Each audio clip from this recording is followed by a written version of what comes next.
ಚಳ್ಳಕೆರೆ ತಾಲೂಕಿನ ನಾಯಕನಹಟ್ಟಿ ಸಮೀಪದ ಹೊಸಗುಡ್ಡ ಶ್ರೀರಾಮಲಿಂಗೇಶ್ವರ ಪುಣ್ಯಕ್ಷೇತ್ರ ಇಂದು ಕಾಯಕಲ್ಪಕ್ಕಾಗಿ ಕಾಯುತ್ತಿರುವ ಐತಿಹಾಸಿಕ ಹಾಗೂ ಧಾರ್ಮಿಕ ತಾಣವಾಗಿದೆ. ಮಧ್ಯ ಕರ್ನಾಟಕದ ಅತಿದೊಡ್ಡ ಜಾತ್ರೆಗಳಲ್ಲಿ ಒಂದಾದ ಮಾಡಿದಷ್ಟು ನೀಡು ಭಿಕ್ಷೆಯ ಪವಾಡ ಪುರುಷ ಹಟ್ಟಿತಿಪ್ಪೇಶ್ವ ಎಂದೇ ಪ್ರಸಿದ್ಧರಾದ ಶ್ರೀ ಗುರು ತಿಪ್ಪೇಸ್ವಾಮಿಯ ಪುಣ್ಯಕ್ಷೇತ್ರಕ್ಕೆ ರಾಜ್ಯದ ನಾನಾ ಭಾಗಗಳಿಂದ ಲಕ್ಷಾಂತರ ಭಕ್ತರು ಆಗಮಿಸುತ್ತಾರೆ. ಹಟ್ಟಿತಿಪ್ಪೇಶ್ವನ ದರ್ಶನ ಪಡೆದ ನಂತರ ಭಕ್ತರು ಹೊಸಗುಡ್ಡದ ಶ್ರೀ ಗುಹಾಂತರ ದೇವಾಲಯಕ್ಕೆ ಭೇಟಿ ನೀಡಿ ಶ್ರೀರಾಮಲಿಂಗೇಶ್ವರ ಸ್ವಾಮಿಯ ದರ್ಶನ ಪಡೆಯುವುದು ಸಂಪ್ರದಾಯವಾಗಿದೆ. ಪ್ರಕೃತಿಯ ಮಡಿಲಿನಲ್ಲಿರುವ ಈ ಪುಣ್ಯಕ್ಷೇತ್ರದಲ್ಲಿ ಶ್ರೀರಾಮಲಿಂಗೇಶ್ವರ ಗುಹಾಂತರ ದೇವಾಲಯ, ಐತಿಹಾಸಿಕ ಕಲ್ಯಾಣಿ ಉದ್ಯಾನವನ ಹಾಗೂ ಬೆಟ್ಟದ ಸೌಂದರ್ಯ ಭಕ್ತರನ್ನು ಆಕರ್ಷಿಸುತ್ತವೆ. ಆದರೆ ನಿರ್ವಹಣೆಯ ಕೊರತೆಯಿಂದ ಕಲ್ಯಾಣಿ ಉದ್ಯಾನವನ ಹಾಗೂ ಮೂಲಭೂತ ಸೌಲಭ್ಯಗಳು ಅಭಿವೃದ್ಧಿಯ ಸ್ಪರ್ಶಕ್ಕಾಗಿ ಕಾಯುತ್ತಿವೆ.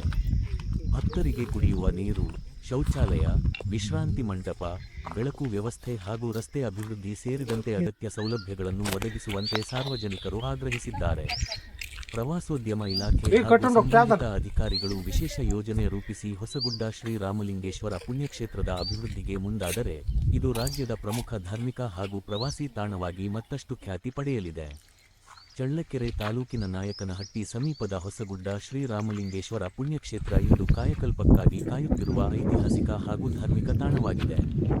ಮಧ್ಯ ಕರ್ನಾಟಕದ ಅತಿದೊಡ್ಡ ಜಾತ್ರೆಗಳಲ್ಲಿ ಒಂದಾದ ಮಾಡಿದಷ್ಟು ನೀಡು ಭಿಕ್ಷೆಯ ಪವಾಡ ಪುರುಷ ಹಟ್ಟಿತಿಪ್ಪೇಶ್ವ ಎಂದೇ ಪ್ರಸಿದ್ಧರಾದ ಶ್ರೀ ಗುರು ತಿಪ್ಪೇಸ್ವಾಮಿಯ ಪುಣ್ಯಕ್ಷೇತ್ರಕ್ಕೆ ರಾಜ್ಯದ ನಾನಾ ಭಾಗಗಳಿಂದ ಲಕ್ಷಾಂತರ ಭಕ್ತರು ಆಗಮಿಸುತ್ತಾರೆ. ಹಟ್ಟಿತಿಪ್ಪೇಶ್ವನ ದರ್ಶನ ಪಡೆದ ನಂತರ ಜೋಡಿಸಕ್ಕೂ ಇವಾಗ ಯಾರಿಗೂ ಬರಲ್ಲ.